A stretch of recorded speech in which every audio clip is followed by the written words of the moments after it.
Salve, salve, galera! Sejam muito bem-vindos a mais um episódio do MotuCast, o podcast que responde sim às suas dúvidas sobre o mundo da lubrificação. Eu sou o Cássio Cortes e hoje no nosso quarto episódio, um rolê especial para você aí que vive esse mercado, tá no dia a dia. A gente vai falar sobre o mercado nacional de lubrificantes, sobre algumas polêmicas, né? Produto clandestino, produto falsificado. E para isso a gente está recebendo um convidado muito especial, o Thiago Castilha, que é diretor de comunicação do Sindilub, né, o Sindicato do Comércio aí de Lubrificantes. E mais uma vez, o nosso glorioso Rafael Hess, gerente de produto da Motu.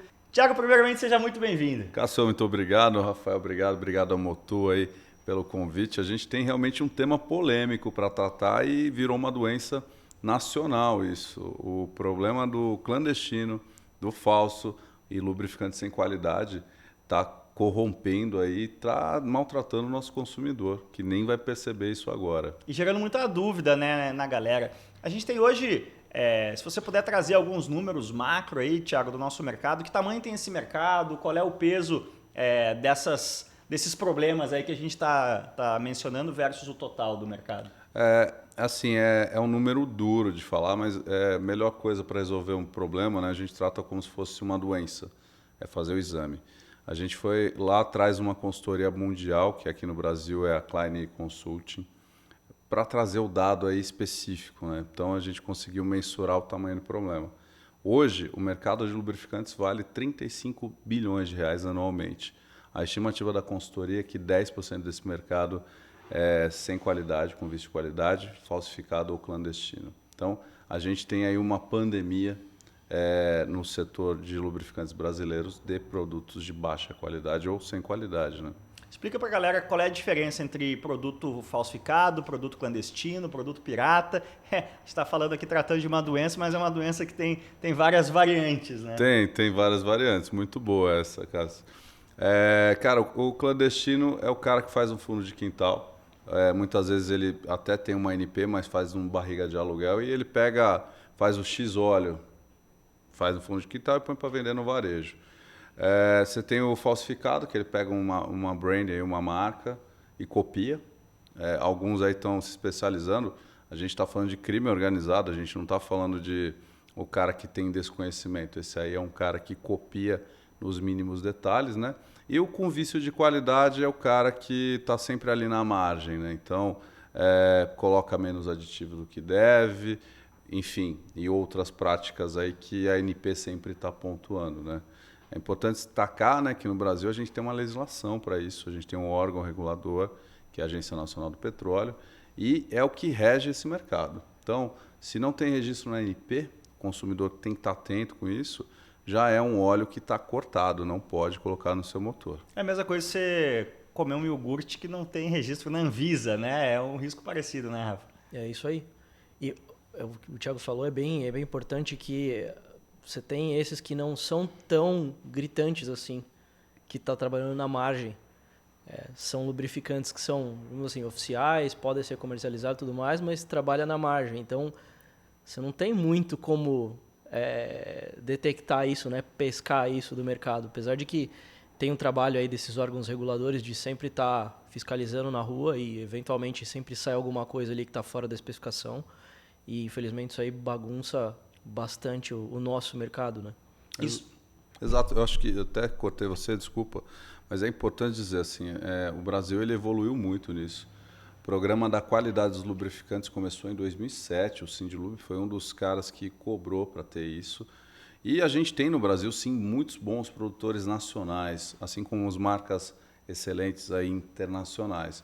Só que, como em qualquer setor, a gente tem ali uma parcela que vive do vício da qualidade, que trabalha de maneira aí para lucrar mais do que o necessário, né? E se aproveita aí da falta de conhecimento do consumidor, né? O consumidor, para identificar um ponto desse, o primeiro ponto básico é o preço.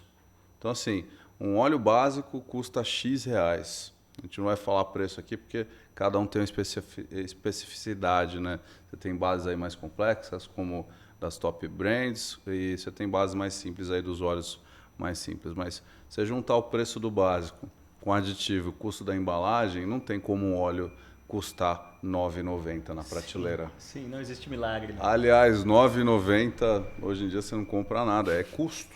Sim. É custo. E ainda assim, essas marcas também têm questões fiscais. Então, está lesando todo mundo, o consumidor, o governo, que deixa de arrecadar, e um setor empresarial que é muito sério, que tem empresa aí que investe em qualidade, em pesquisa, investe aí em deixar o nosso consumidor sempre protegido, né? E está lesando principalmente o seu motor, né? Se você acabar fazendo uso de algum tipo desses produtos. Rafa, isso quando a Motul trabalhava nas partes mais de topo do mercado, com produto importado, eu imagino que até não era uma coisa que tivesse tão presente na rotina, mas depois que passou a ter a fabricação nacional, grandes volumes, produtos voltados aí também para carros e motos mais de entrada, eu imagino que isso tenha se tornado uma pedra no sapato às vezes, e que vocês tenham até um trabalho de catequizar o ponto de venda, de aprender a educar na ponta, né, o pessoal em relação a essas questões. Exatamente. Isso é grande parte do nosso trabalho, né, como departamento de produto, departamento técnico, é trazer informação para o mercado, porque a gente sabe que o mercado é muito carente disso. E isso, sem dúvida, acaba nos atrapalhando um pouquinho. A gente vem nesse movimento forte ultimamente de estar cada vez mais presente e ser uma marca não só francesa, mas também brasileira para o público brasileiro, pensado para o público brasileiro. E foi por isso que a gente começou a voltar os nossos olhos para a produção nacional. Não por N motivos, né? Mas dentre alguns deles, para ter um produto específico para o nosso mercado, para atender o nosso mercado.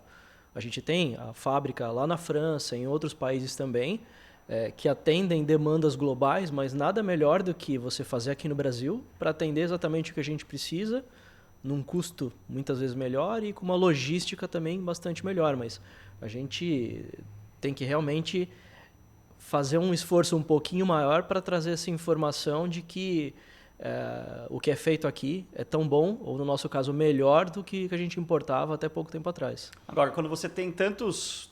Podemos chamar aqui, né, de... Nem dá para usar a palavra player, né? Porque player é quem participa do jogo.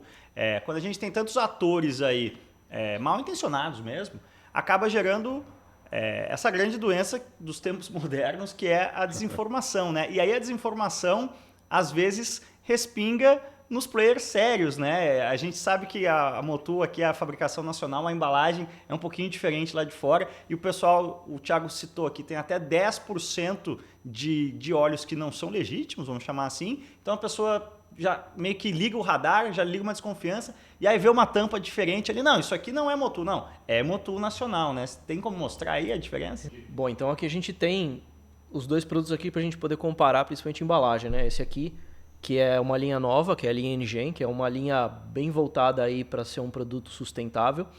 E o 5000 Plus 10W40, que é um dos produtos que a gente fabrica, um dentre os 8 que atualmente a gente fabrica aqui no Brasil.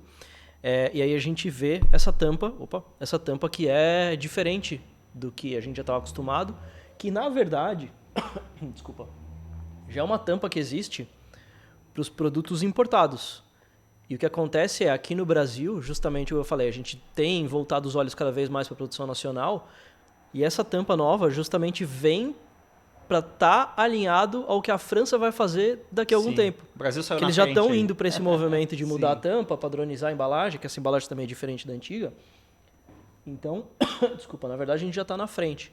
Bom, então por conta dessa bagunça no mercado, junto com essa falta de informação, acaba até gerando uma dúvida, um ponto de interrogação no público onde não existe. E atrapalha justamente esse movimento que a gente vai fazendo cada vez mais, esse olhar no futuro que a Motul já tem, de investir cada vez mais no mercado e na fabricação brasileira, nos produtos legitimamente brasileiros feitos para os brasileiros. Inclusive com o potencial de, muito em breve, se tornar um polo exportador, né? O Brasil também mandar a Motul made in Brasil para toda a América do Sul aí. Agora tem algumas dúvidas da galera que a gente abriu na caixinha de perguntas lá em @motulbr. Eu confesso que as dúvidas da galera muitas vezes são minhas também aqui. A legislação nacional exige que haja óleo reciclado na composição? Não é bem assim. Eu acho que é importante a gente desmistificar tanto essa obrigatoriedade que o pessoal imagina, que não é isso, né? É uma questão opcional você usar ou não na sua formulação, até porque cada indústria, cada marca tem suas especificações e suas determinações para produzir um óleo, né, Rafa? E o que é importante dizer sobre o re-refino, que é esse óleo usado, coletado e passa por um processo para se tornar óleo novo? Muitas vezes esse produto é igual ou melhor do que um óleo básico extraído do petróleo, porque nesse processo ele sofre aí todo um processo de reconstituição e ele tem uma estabilidade química fantástica. Então, muitas vezes aí você tem um produto superior, falando de básico, para ser aplicado no óleo lubrificante. O que é importante frisar é que a indústria nacional ela segue aí uma legislação muito boa no Brasil.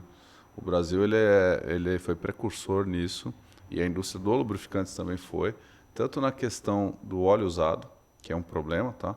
O óleo usado, para você ter ideia, uma gotinha contamina aí mais de 10.000 litros, mais de 1.000 litros d'água. Então, um litro contamina água pra caramba, 1 milhão de né? litros Exatamente. de água, uma piscina olímpica.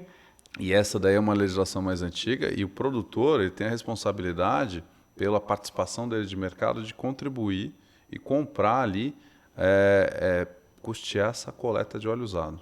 E assim acontece também com a embalagem, tá? Então a embalagem não é só você botar no mercado e vender, né? Você tem ali a responsabilidade dessa embalagem retornar, ser reciclada e não ir para o meio ambiente, porque ela também tem resíduo contaminante e a questão de ESG no nosso setor é muito levada a sério, né? Então já são legislações aí mais antigas e que funcionam muito bem, estão sempre em revisão, né? E aproveitando esse gancho, né, assim, a gente está falando de questões que, no fim do dia, são... tudo faz parte da economia circular, né? Ou seja, Exato. Você tentar diminuir o máximo possível o impacto ambiental através de um ciclo que você faz aquele produto, seja a embalagem ou o próprio óleo, voltar ao início da cadeia, né? da linha ali de tempo de uso dele, do ciclo de uso, para você ter menos impacto, que é o que a gente quer, o que a gente pensou e trouxe nessa linha que é lançamento, a linha NGM, que tem várias coisas aqui pensando nisso. NGM vem de Next Generation, né? A Next próxima Generation. geração aí de lubrificante. Exatamente, Next, New, enfim. É uma embalagem que tem 50% aí de plástico reciclado. Falando do óleo especificamente, né? Um óleo regenerado, o termo técnico certo para isso é o óleo de refino. E o mais legal disso tudo é que a gente não está deixando de lado a qualidade. A gente chegou num ponto de avanço tecnológico, que a Motul é sempre pioneira nisso, está sempre desenvolvendo, estudando para ter o melhor produto. A gente consegue ter um produto com muito menor impacto ambiental, uma menor pegada de carbono, com desempenho igual ou superior ao que a gente já tem hoje. Então a gente não precisa mais escolher entre um produto só que vai te trazer alto desempenho ou um produto que vai ser ambientalmente mais amigável. Você pode ter as duas coisas, um produto de altíssimo desempenho, ao mesmo tempo que você não traz tanto impacto aí para o meio ambiente. Legal demais. Isso daí é tendência, né? E assim, é uma necessidade. Se a gente não cuidar do nosso planetinha, não vai ter aí o que sobra, né? É o único que a gente tem, né? Por enquanto é o único, né? Hoje a gente tem uma indústria nacional no Brasil, que é tradicional, que ela é uma das 5 maiores e até melhores do mundo em fazer isso. Os caras têm uma planta de hidrogênio para conseguir craquear o petróleo, o Oluk, né? Que é o óleo usado, e eles conseguem produzir como se fosse uma refinaria, qualquer tipo de produto a partir desse óleo usado. E não tem nenhuma diferença de qualidade. Na verdade tem. Hoje você consegue um óleo, que a gente chama de óleo de re-refino, né, que é o termo técnico correto para esse, o resultado do Oluk, do tratamento químico do Oluk, de qualidades similares ou até melhores do que um óleo básico virgem.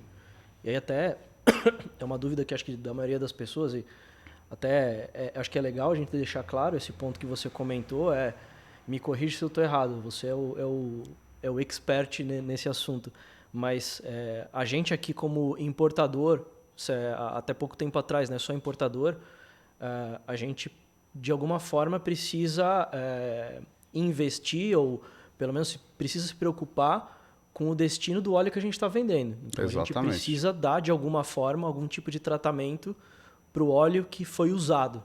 Não importa se você fabrica ou não, você precisa fazer isso.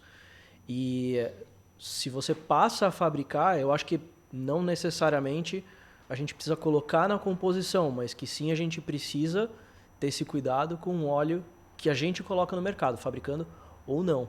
E aí...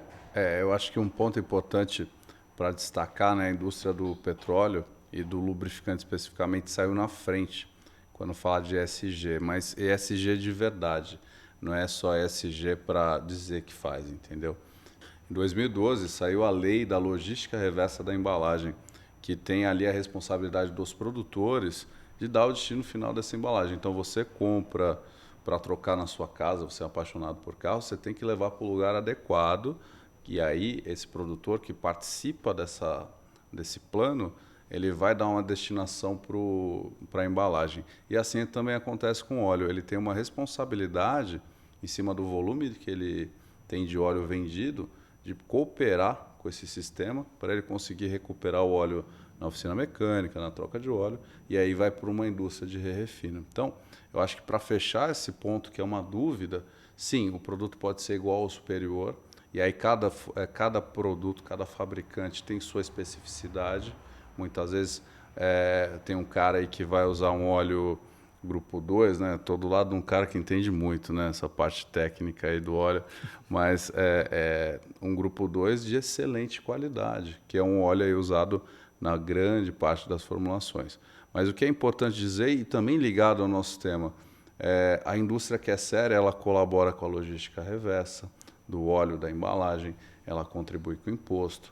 Então a gente tem um mercado aí que tem tudo para ser saudável, mas tem muito esperto, oportunista e bandido, porque óleo falso, óleo clandestino é crime, e você tem as corresponsabilidades, tem a corresponsabilidade de quem vende esse óleo, de quem fabrica, de quem aplica, e está bagunçando o mercado. E quem compra também tá sendo irresponsável, né? Porque tá mantendo essa Exato. cadeia. No olho da lei, e aí é a dúvida que a gente sempre tem, né? Qual que é o papel do consumidor disso? O consumidor, ele é leigo. Tirando os apaixonados por motor, né? Que eles sabem o que eles estão comprando e reconhecem a qualidade, a grande maioria é leiga. Então, é o papel da indústria toda destacar, fomentar, se unir, né? E foi por isso que a gente criou o programa Juntos pela Qualidade, eu brinquei, né? Eu faço as brincadeiras bem idiotas, bem quinta série muitas vezes, que ia ser o We Are the World, né, dos lubrificantes. A gente não teve o mesmo nível de cantor por conta de orçamento. Mas a ideia é juntar todos os atores importantes e trabalhar junto, porque não adianta a companhia A, B ou C fazer sozinha. Todo mundo tem que trabalhar com a mesma direção, que é chamar as autoridades e fomentar a denúncia. Inclusive, aproveitando o podcast aqui, eu acho que a gente poderia falar que existe um canal na ANP, tem um e-mail lá que é anônimo. Então, se você pegar um produto aí que você desconfia que seja falso, vai lá na ANP, ouvidoria@anp.gov.br, manda um e-mail, liga, o pessoal vai para cima e faz fiscalização. É como se fosse um disque denúncia, né? A gente tem que fazer o dever de cidadão aí para ajudar a coibir. E quanto mais denúncia tiver, mais os caras têm grana, porque o recurso vem conforme tem denúncia. Sim. Então a gente pode pegar essa nação aí de apaixonados por motor, por carro, e usar essa força aí para promover uma coisa boa para o mercado. Que legal demais, né? A gente está falando de algumas coisas que a gente sabe da realidade do Brasil, né? O Brasil é esse lugar maravilhoso com seus prós, com seus contras. A gente está falando de problemas aí como falsificação, como produto clandestino, que são coisas ruins, mas vamos também enaltecer as coisas boas, como esse serviço aí de ouvidoria da ANP. A própria cadeia, como consumidor mesmo, a cadeia da reciclagem do óleo, né? Da disposição. Cara, eu nunca troquei um óleo. Correndo também no autódromo, a gente vê sempre o cuidado de realmente descartar da forma correta o óleo usado. É uma daquelas coisas que, óbvio que cada indivíduo é estatisticamente irrelevante, né? Mas na minha observação aqui de dia a dia, me parece ser uma daquelas coisas que a gente pode dizer, pô, isso aqui funciona bem no Brasil. Cara, e é importante a gente pegar esse momento que a gente está bacana aqui e destacar a indústria do lubrificante. Ela foi precursora na logística reversa, ela foi lá primeiro para se posicionar na frente da indústria do pneu e de outras indústrias que depois vieram. Mas a gente tem uma legislação séria, é organizado, só que esses caras aí, que são bandidos, eles correm na margem, né? Aí a gente tem esse trabalho aí de ter mais um esforço, de juntar todo mundo e trabalhar aí para fomentar as boas práticas. Quem ganha com isso é sempre o consumidor. Bacana. Mais dúvidas da caixinha aqui, ó, Rafa. Existem diferenças de cor, cheiro e viscosidade entre o óleo nacional e o importado na mesma especificação? Tem. Quais? Tem e são esperadas. Às vezes, para um mesmo produto, a gente espera que existam essas diferenças, porque a matéria-prima pode gerar essa diferença, que não necessariamente, na verdade, não deve mudar a especificação ou característica do produto. A gente precisa produzir como uma empresa séria o produto de acordo com a especificação que a gente está colocando aqui na embalagem. Se a gente fala que esse é um produto semissintético com viscosidade 10W40, ele precisa ter essa especificação, diferente até de companhias que trabalham à margem, que isso pode sair um pouco para cima ou para baixo. Não dá nem para chamar de companhias, né? É importante, Companhia né? tem CNPJ. Companhia tem CNPJ e tem seriedade com o consumidor dela, né? Então, assim, podem ocorrer essas variações, elas são esperadas, mas sempre dentro da norma. E, de novo, o que é importante isso nunca vai alterar a característica, desempenho do produto. O produto é esse. E aí, falando um pouquinho mais sobre se o produto é nacional ou importado, é a mesma coisa. O que é feito aqui no Brasil, obviamente, é um produto diferente. Não é o mesmo produto do que é fabricado na França. É difícil das pessoas, às vezes, assimilarem isso por aquilo que a gente estava falando um pouco antes aqui, né, da questão do produto que é feito no Brasil e tudo mais, mas a gente, de novo, um dos motivos que a gente começou a focar na produção nacional foi para trazer um produto que atende a nossa exigência, que é diferente de outro país, de lá de fora. Então, ele verdadeiramente é um produto melhor do que o importado. E, obviamente, vai ter uma diferença de cor que é só visual. Sim. Esse tipo de variação é muito comum, né? Vou contar um caso aqui. Eu morei 2 anos na Califórnia e era meio moda quando eu morava lá. O pessoal que gosta de um conhecido refrigerante feito à base de cola. Não, eu quero o mexicano. Buscava a latinha do México porque era melhor, era diferente. Por quê? Porque no México o açúcar vinha da cana-de-açúcar e nos Estados Unidos o açúcar vem do milho, né, do corn syrup. E de fato, se você botar uma do lado da outra, você sente a diferença de gosto. Mas os dois estão homologados ali pelas suas respectivas Anvisas e se você não botar um do lado do outro e tomar um em cima do outro, você não nota nenhuma diferença. Não, com certeza. Você falou da tua experiência da Califórnia, eu tive na China recente, né? E todo mundo que me acompanha morria de rir na parte da comida. Então, assim, realmente o que me falavam que o cheiro da comida realmente é esquisito. Eu não sei traduzir. Quem for para lá vai quebrar a cara e vai entender. Eu tive um dia que a gente estava andando lá em Shanghai e tinha um Five Guys. Aí a força da marca Sim. E do padrão, que é uma coisa legal, né? Aí o cara, eu falei, hoje eu vou me dar bem. Pedi lá um cheeseburger, uma batata. E aí a gente percebeu que quando existe uma marca, existe um compromisso com a qualidade, é perfeito. O grande detalhe, que diferente do McDonald's local, não podia falar marca, mas eu já falei 2 até. Diferente do McDonald's local, tá, o cara do Five Guys, ele seguiu o padrão à risca, ou seja, ele lavava a chapa. Então, o hambúrguer... Tinha gosto de sabão. Exato. Não, na verdade, tinha um gosto do Five Guys em qualquer lugar do mundo. Sim. Que é a força da marca. É a mesma coisa quando a gente fala de motor ou de outra marca top, né?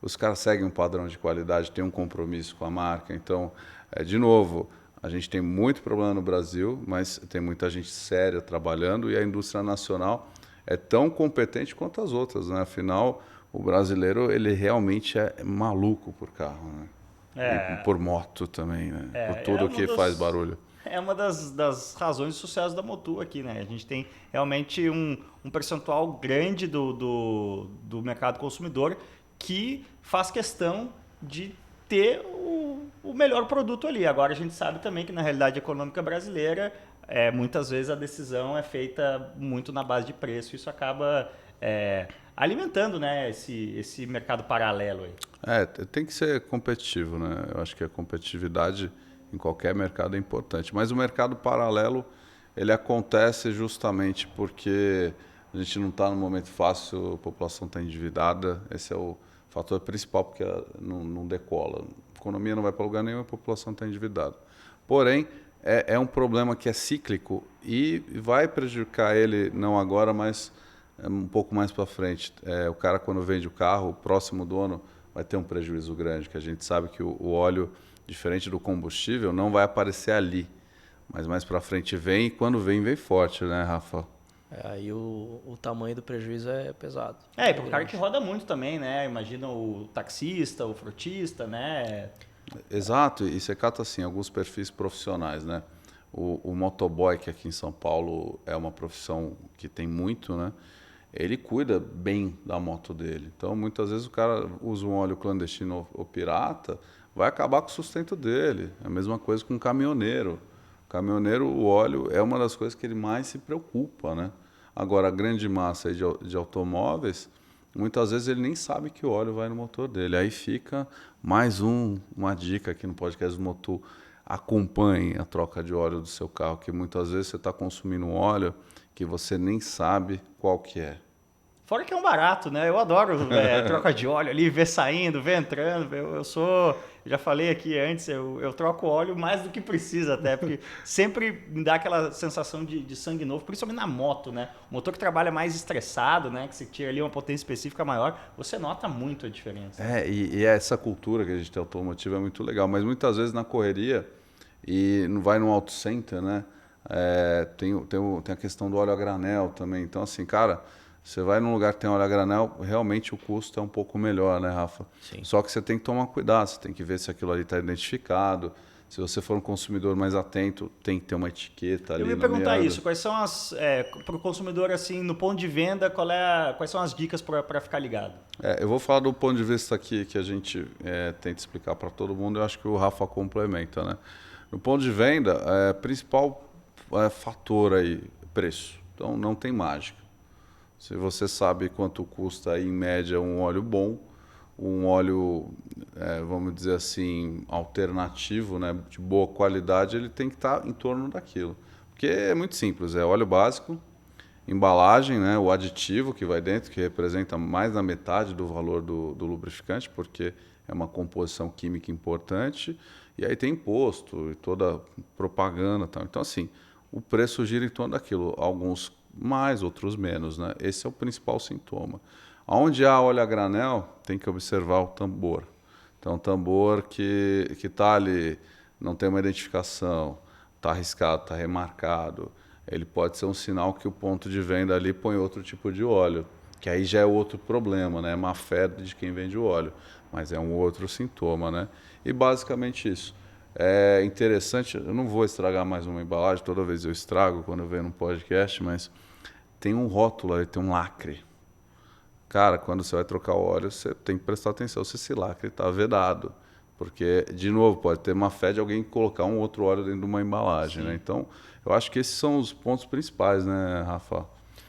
Assim, é bom a gente falar desse assunto para desmistificar, porque a tendência é cada vez mais, de novo, a gente está falando de questões ambientais, da logística de reversa, da companhia realmente aplicar o ESG de verdade, né? E é uma tendência cada vez mais a gente ter o uso de embalagens a granel. É melhor para todo mundo sob todos os pontos de vista, em termos de embalagem, de custo, de menos desperdício de produto, né? Você coloca ali exatamente a quantidade do que o carro ou a moto precisa, mas eu acho que observando esses pontos aí, eu acho que deveria ser natural para todo mundo fazer. Além disso também, né? Óbvio, acho que é legal da gente pontuar que você escolheu um lugar de confiança para trocar. Por exemplo, as garagens Motul, que são lojas aí, entre aspas, credenciadas nossas, para você ter um nível de confiança ainda maior. Um atendimento muito diferenciado nas garagens Motul, mas se você não tiver nesse Brasilzão afora ou uma próxima, cria essa relação de confiança, né, com a sua oficina para realmente poder cobrar, inclusive, né? Peraí, eu não vi você abrindo esse lacre aí, Zé, meu amigo, que eu troco óleo sempre aqui, né? É importante isso. Qual é, Zé? Porra, cadê o lacre, Zé? Vai, de novo, quinta série baixando, né? Perdeu o lacre, Zé. Cadê? Pô, que legal demais. Mais uma aula aqui do Rafa. Muito obrigado também, Thiago Castilha. Mensagens finais aí, onde é que a galera pode encontrar mais informação? Não sei se o Seed Lube tem alguma página que compartilha esse tipo de guia de cuidados, né, para o consumidor. Cara, o Seed Lube está em todas as redes sociais, é só procurar pelo Seed Lube. A gente está batendo forte. Aí a Motul é associada do Seed Lube, ela tem um compromisso também com a qualidade, não só no produto, mas com o ecossistema, né? E, basicamente, nas redes sociais você vai encontrar e também no nosso trabalho junto aí ao governo, às autoridades, realmente batendo nisso, né? Desde que a gente começou esse trabalho do Juntos pela Qualidade, a gente tem um número aí de quase 500 mil litros apreendidos, sejam pirata, clandestino, de baixa qualidade, né? E a filosofia é a seguinte, não importa se seja 1 litro ou 500 mil litros, 1 milhão de litros, a gente está comprometido aí com a qualidade e com o consumidor, né? E fica aqui um convite aí para os consumidores, para as trocas de óleo que acompanha aqui o pessoal de Auto Center, e também engajar nisso e denunciar realmente, olha, veio um cara me vender tal óleo aqui, manda foto, manda tudo, porque a gente vai tratar com carinho isso aí, vai para cima deles aí para botar os rigores da lei. Boa, legal demais. Muito obrigado, Thiago. Obrigado ao Rafa mais uma vez. E obrigado a você que assistiu mais um episódio aqui do MotulCast. Siga @MotulBR para saber de todas as novidades aí da linha Motul. Entra lá também em motulexpert.com.br, o blog da galera da área técnica aqui da Motul, que é legal demais. Tem muita dica, muita informação. E a gente espera você semana que vem em mais um MotulCast. Põe na agenda aí, encontro marcado. Valeu demais, cuidem-se bem e aquele abraço. Lá nos Estados Unidos, na época que eu morava, eu comecei a andar com o Corvette, o Z06 em track day. E o primeiro track day que eu fiz, na época do calor texano, assim, de mais de 40 graus, o carro, putz, eu dava 3, 4 voltas, o carro esquentava. E aí eu lembro que eu fiz a substituição do líquido e eu usei o Motul. E, cara, fui pro outro em Road Atlanta, nossa, mas ali eu podia dar 10, 15 voltas seguidas, assim, o carro um reloginho, assim.